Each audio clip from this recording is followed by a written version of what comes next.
Bom, gente, então vamos trabalhar aqui essa frase de Joana de Ângeles, né, que tem muito a ver com os nossos trabalhos, onde ela diz o seguinte: tudo começa na mente, e aí estão as matrizes das próximas ações.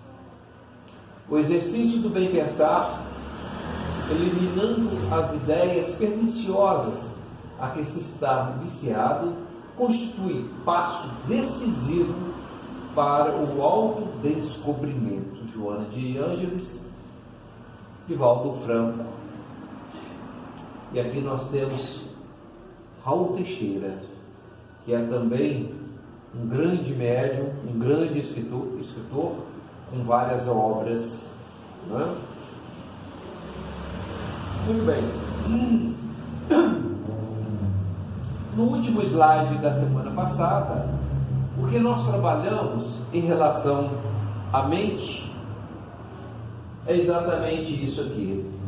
O que ocorre na nossa mente, o que ocorre no nosso subconsciente e o que ocorre na nossa mente em relação aos nossos pensamentos, em relação ao que nos conduz, né?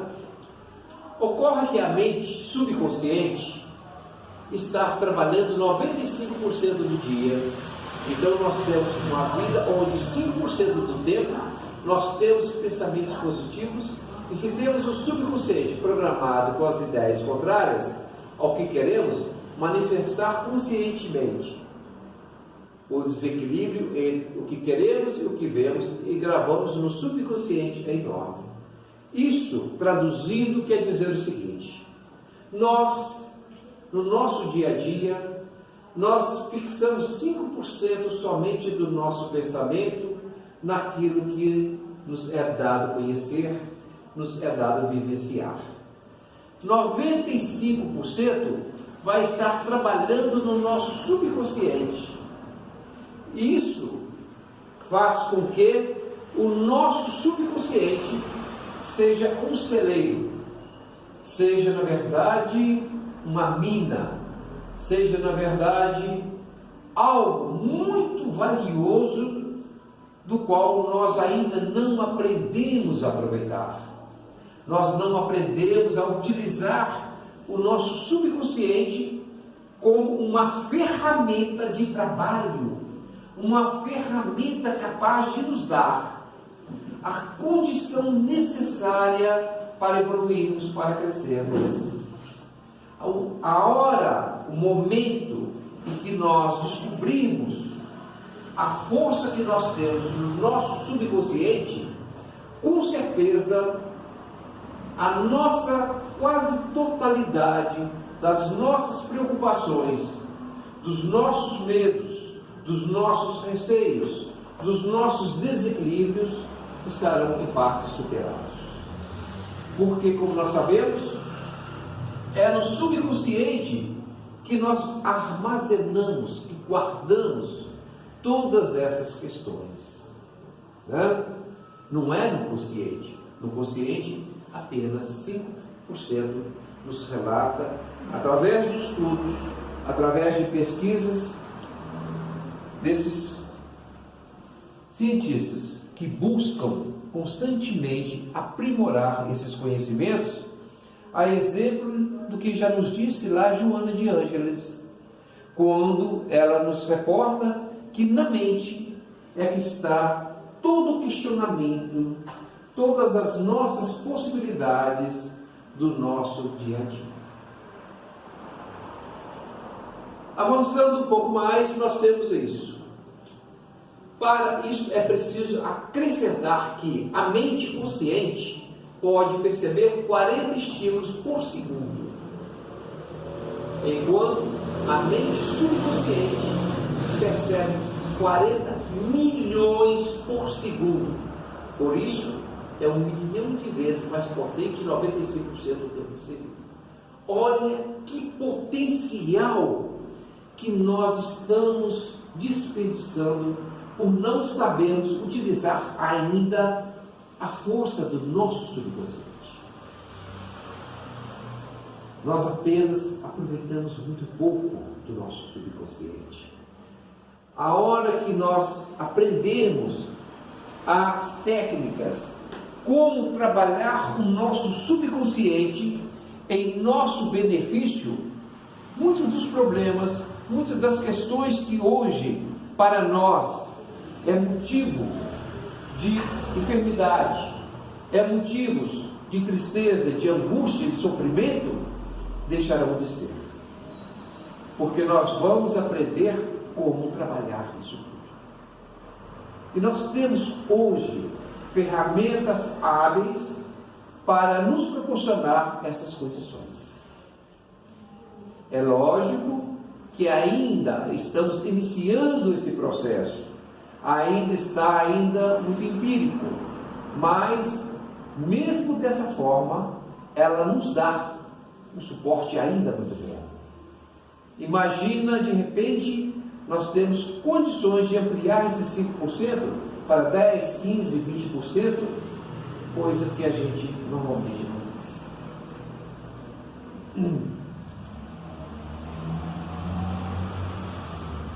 Diante de tal diferença, é fácil compreender por que a mente consciente e o subconsciente, quando estiverem aliados com os pensamentos conscientes positivos, podem gerar uma mudança satisfatória na nossa realidade. Então, tudo isso vai desencadear em nós resultados altamente positivos. A hora que nós deixarmos de trabalhar somente no campo do consciente e passarmos a trabalhar também no campo do subconsciente, nós vamos avançar em larga escala para o nosso crescimento, o nosso desenvolvimento em todos os aspectos.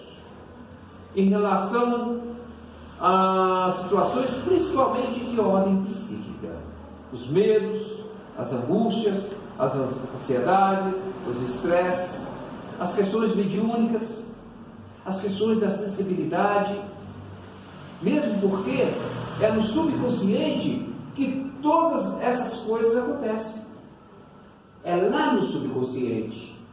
Quando, dentro de um aspecto sonambúlico, a pessoa se desdobra, ela está vivenciando um mundo existente na quarta dimensão, dentro de uma condição do subconsciente, onde a percepção, a audição, a visão, o olfato está ali presente. Ela pode reportar com toda segurança essas situações que normalmente, quando a pessoa está no estado de vigília, que é os 5%, ela não consegue.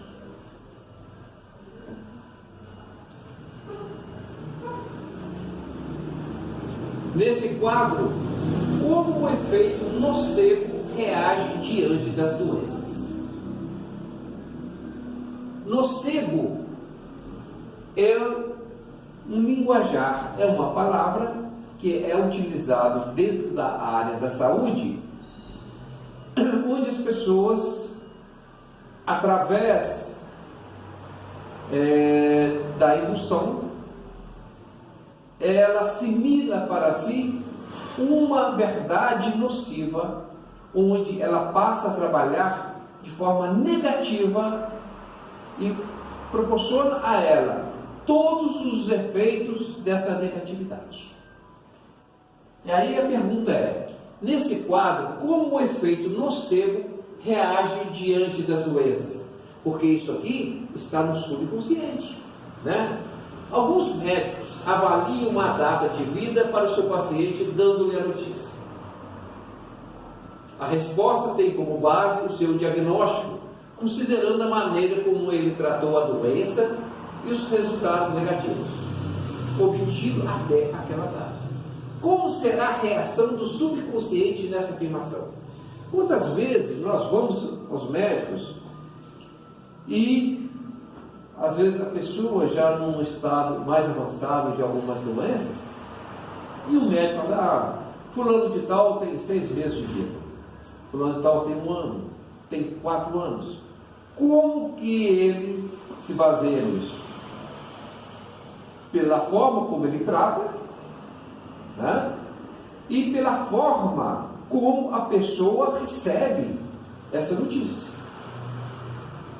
Se a pessoa recebe essa notícia e acredita nela, pelo efeito nocebo, ele vai se confirmar. Então, essa situação não é propriamente pelo efeito em si da enfermidade, mas porque no seu subconsciente ela trabalhou, ela somatizou essa situação para tornar-se realidade. Se você pensa e acredita nisso, você torna aquilo material, você materializa aquela situação. Olha o quanto é nocivo trabalharmos essas questões com a abordagem dessa natureza.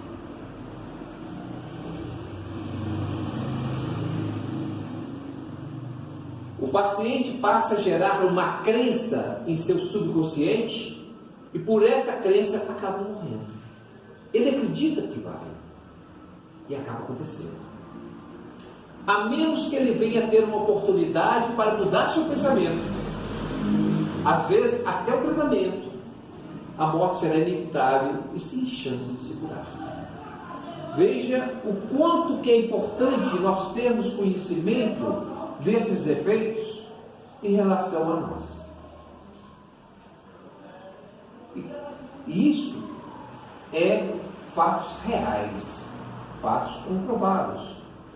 Como que você trabalha uma pessoa numa situação de hipnose? Você trabalha não consciente, você trabalha no subconsciente dessa pessoa. E é no subconsciente que ela obtém todas essas informações e passa a trabalhar como sendo real. Se você disser a uma pessoa no estado de hipnose que aqui está fazendo muito frio, todo o seu organismo vai assimilar essa informação, vai levar até o cérebro e vai fazer com que todo o mecanismo fisiológico dela, neurológico, passe a funcionar como se estivesse aqui a 5 graus. Ela vai bater os queixos, vai tremer e vai sentir toda a friagem do mundo. É o efeito do seu subconsciente. Até o caso de uma dor, né, cara? Você pode amenizar muito. Sim. Se desesperar, que parece. Com certeza. Então, olha a força do subconsciente quando ele é utilizado para o bem. Que da mesma forma que existe o efeito nocebo, existe também o efeito placebo. Que é exatamente o inverso, que nós vamos ver. Outro fator interessante sobre os efeitos do subconsciente é a questão dos antidepressivos. Nesse caso, denominado de efeito placebo. Olha só. Quando os laboratórios vão testar medicamentos, ele cria grupos de testes e tem aqueles que recebem os medicamentos e aqueles que recebem um falso medicamento, que são os efeitos placebos. É assim? E aí, depois de um determinado tempo, eles vão fazer essas comparações. E hoje nós já sabemos, por essas informações, que o efeito placebo, ele tem um efeito no subconsciente enorme. Muitas vezes, maior às vezes do que o próprio medicamento. Por quê? Mais eficaz e mais útil.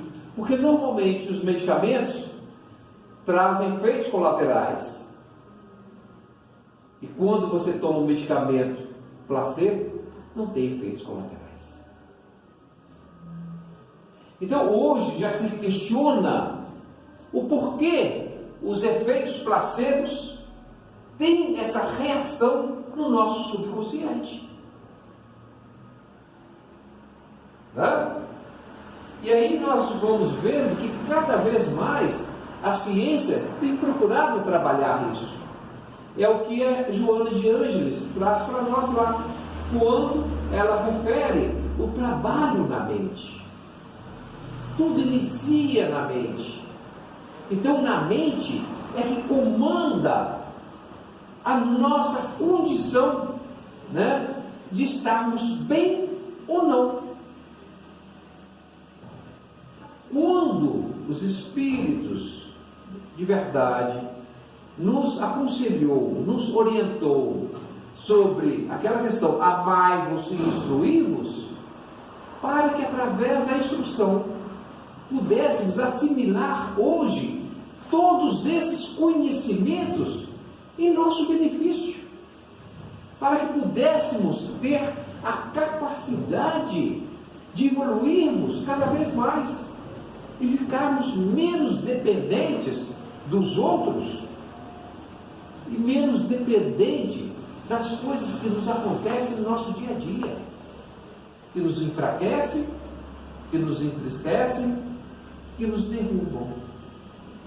Então, à medida que a gente vai entendendo, compreendendo, assimilando, nós vamos tornando pessoas mais fortes, pessoas mais equilibradas, pessoas mais sensatas.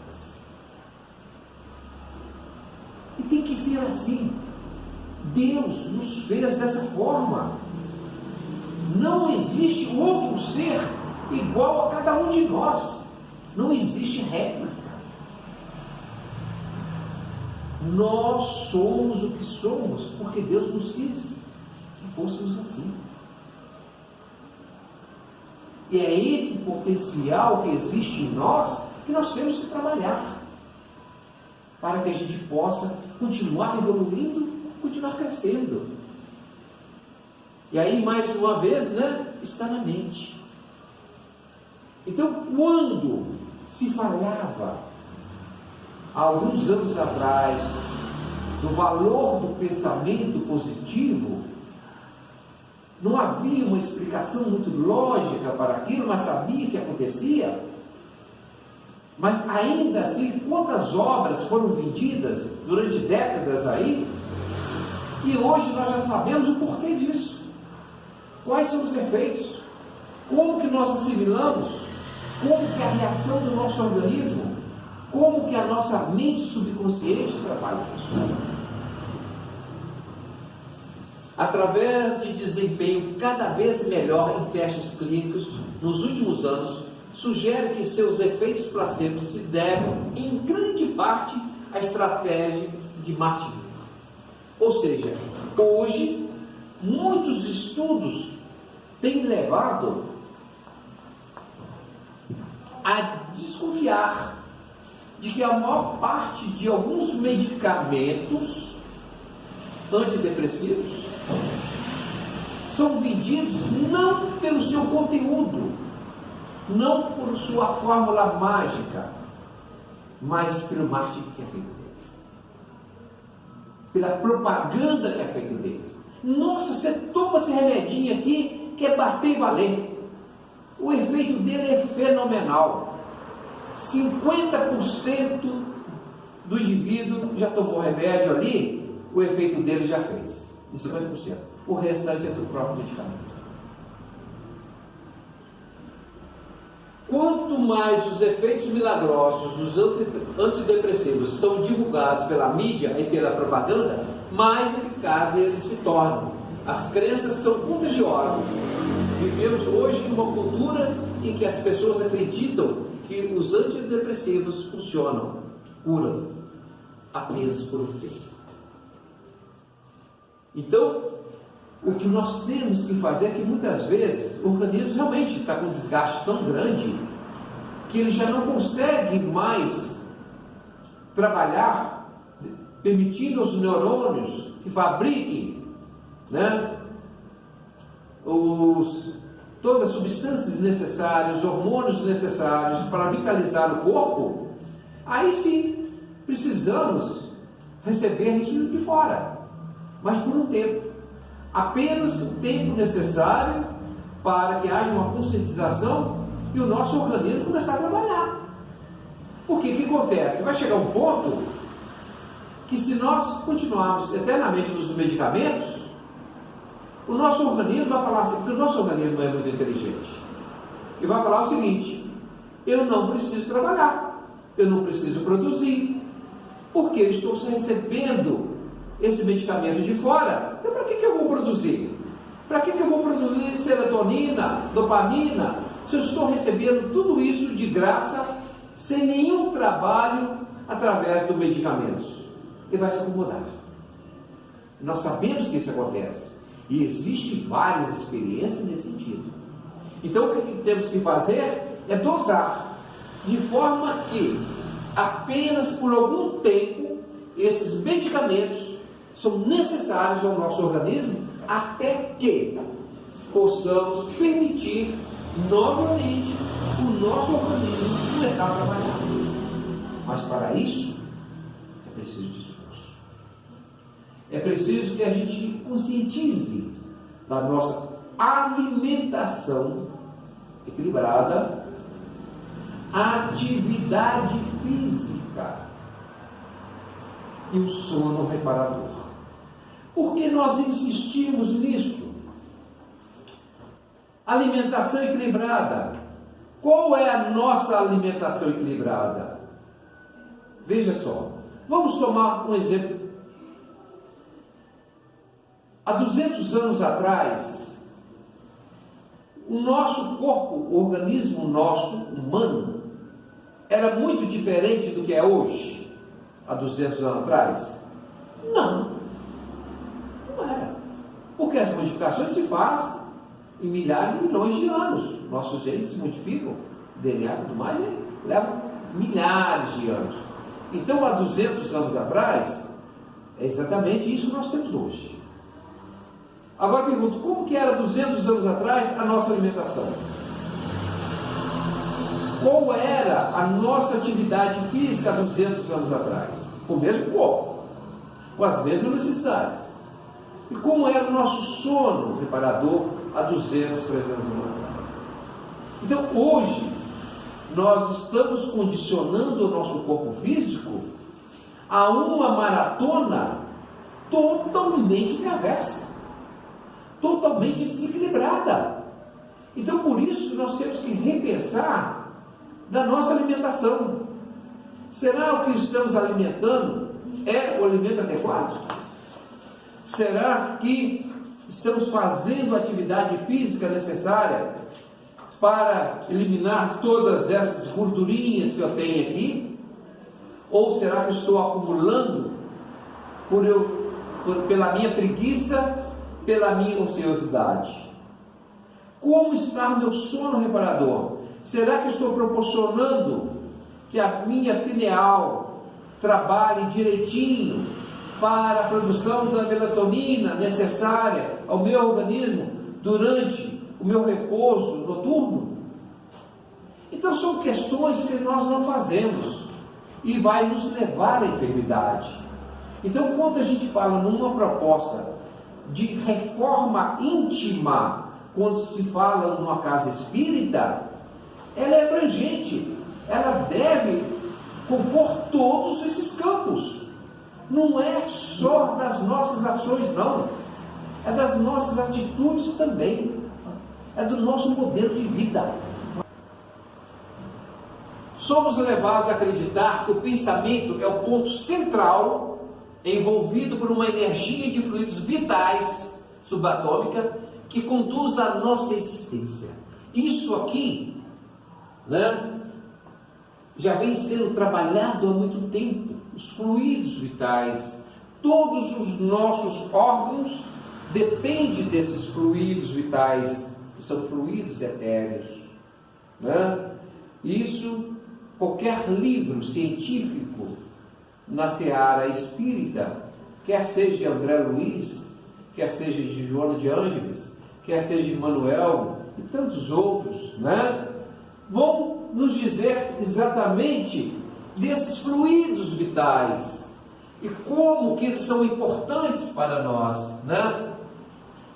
Existe algum ponto de divergência entre a ciência da doutrina espírita e a ciência convencional e da ciência vibracional? Será que existe esse ponto, né, de convergência, de divergência? O que existe de real aqui? Ou será que a ciência da doutrina espírita é fantasiosa, é uma alegoria e não representa a verdade do que nós estamos falando aqui? E aí o que nós vamos encontrar?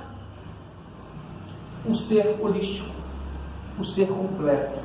Tudo isso que nós falamos aqui, relatamos, está dentro do ser holístico, do ser completo, o ser integral, que é cada um de nós. Não temos como separar. Nós somos seres biológicos, nós somos seres sociológicos, nós somos seres psíquicos, nós somos seres espiritual. Nós somos o conjunto desses fatores que faz de nós um ser único, com vitalidade, com capacidade, com discernimento, com inteligência. Não adianta nós queremos trabalhar somente o físico, como muitos acreditam e pensam, principalmente os materialistas. Não dá mais para trabalhar o físico.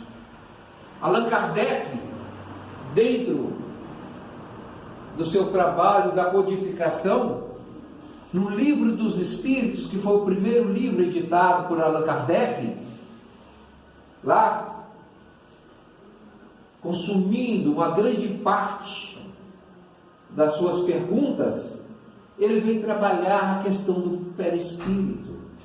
Porque, segundo Kardec, o perispírito é a chave de grandes mistérios, de grandes fenômenos. Quando nós desvendarmos o perispírito, nós vamos ter relatos fabulosos. E aí, Emmanuel vem falando que quando a psicologia se unir à biologia, nós teremos um grande avanço. Aí surge a neurociência, surge a física quântica, surge a epigenética e tantas outras ciências vinculadas que faz com que passemos a analisar e a estudar o ser como um ser integral. E aí nós temos o ser físico, o ser perispiritual, mas aqui é que está realmente a essência de tudo, é o Espírito. Tudo isso aqui trabalhamos em benefício do Espírito. Tudo que fazemos, ou tudo que pensamos, ou tudo que deixamos de fazer ou fazemos, ação ou omissão, é, sem dúvida alguma, como objetivo principal, a evolução do Espírito. É pelo Espírito que nós estamos aqui. É pelo Espírito que nós temos que evoluir e acreditar da nossa capacidade, do nosso vínculo com Deus, com o cosmos.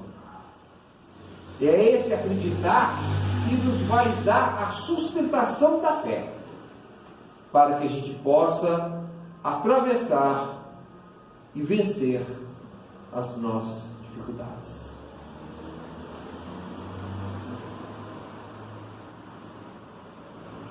Na antiguidade, se os médicos fracassam na maioria das doenças, é que tratam o corpo sem a alma, e que o todo, não estando em bom estado, é impossível que a parte se porte bem. Sócrates e Platão já defendia essa tese, de que não adianta trabalhar só o corpo físico, tinha que trabalhar também a alma, era o conjunto. Isto há 400 anos antes de Cristo já se trabalhava isso. Por que então nós perdemos esse vínculo? Porque nós perdemos essa capacidade de nos ver como um ser holístico, como um ser integral. É em função da incompreensão de alguns, né, que distorceram, principalmente no Ocidente, trazendo o materialismo como sendo a meta correta de se caminhar. Não que a matéria não seja importante. Se nós estamos reencarnados, é porque precisamos da matéria, mas não sobrepor a matéria sobre o espírito, como normalmente nós fazemos. Essa ideia, esse entendimento que nós devemos ter e permanecer para que a gente possa continuar avançando, crescendo e desenvolvendo.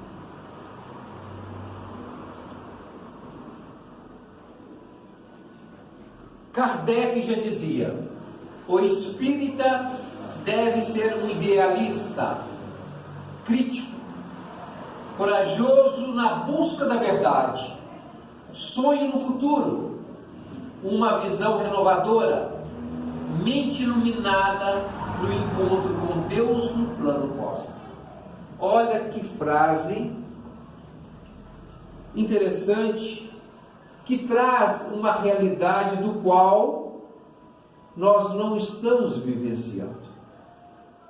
Grande parte de nós que se diz espíritas ainda estamos muito aquém do que Kardec projetou para aqueles que queriam buscar na doutrina espírita a sua alavanca, o seu crescimento, o seu desenvolvimento.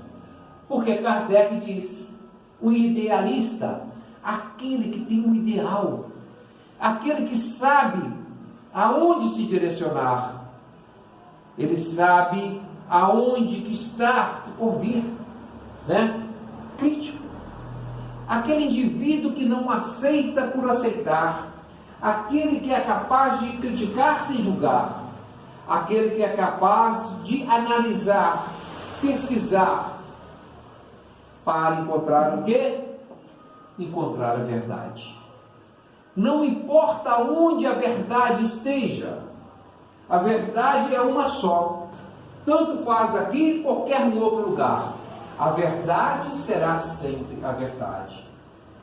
E é isso que nós temos que propagar, para evitar que muitas vezes possamos ter pseudo-verdades.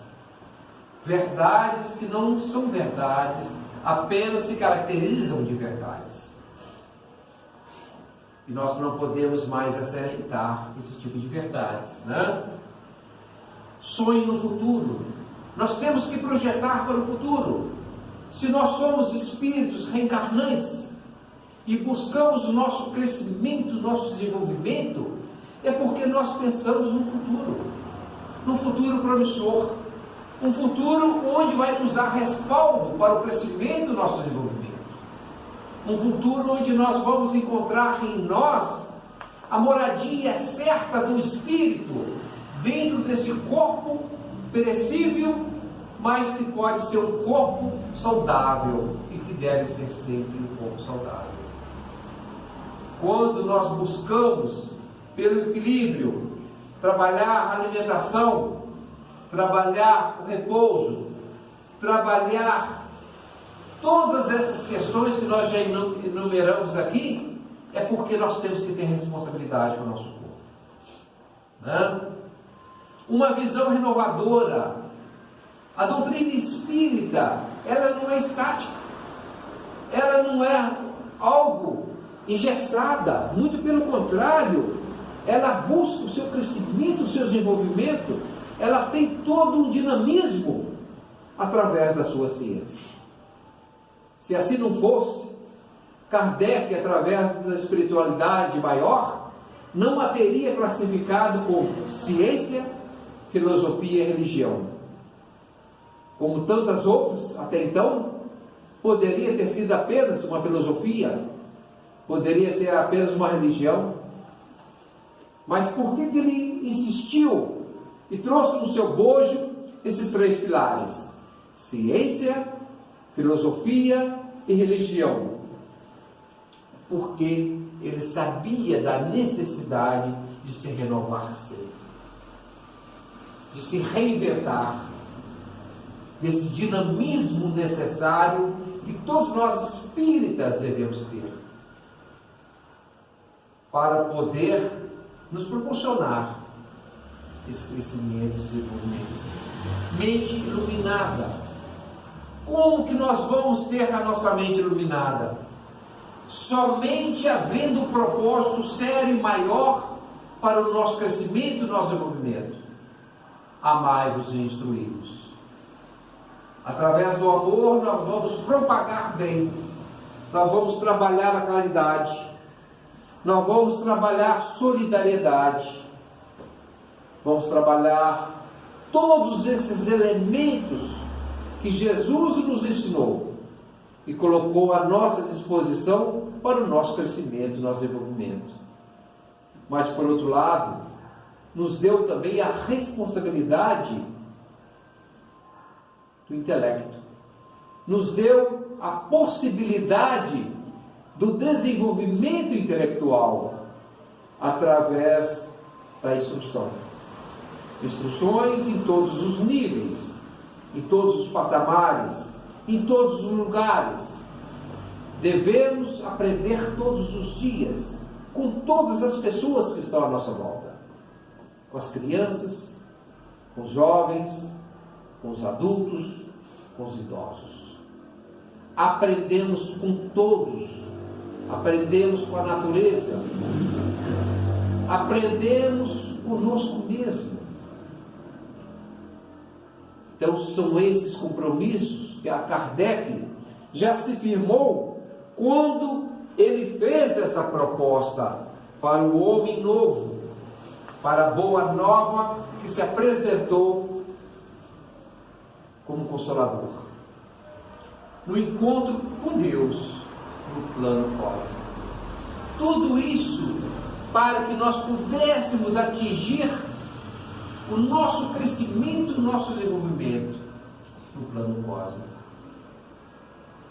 Aí sim, haveremos de consagrar em nós uma vida real, uma vida de felicidade, não uma vida mais de sofrimento, não mais uma vida de angústia, de desespero, uma vida doentia.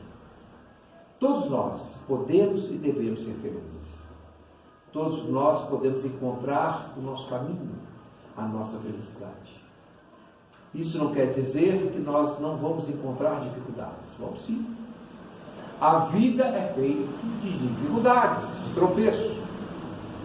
Por isso que nós somos eternos aprendizes. Mas à medida que nós tomamos conhecimento de quem nós somos e da capacidade de cada um, nós não vamos ficar eternamente deitados e caídos. Nos tombos, nós vamos levantar. Sempre haverá uma mão estendida para nós, tanto no plano físico quanto no plano espiritual. Nenhum de nós fica sem alento, fica sem amparo, fica sem proteção. Essa confiança que nós temos que ter em Deus, essa confiança que nós temos que ter conosco mesmo, porque se não fosse assim, não haveria um sentido maior para nós.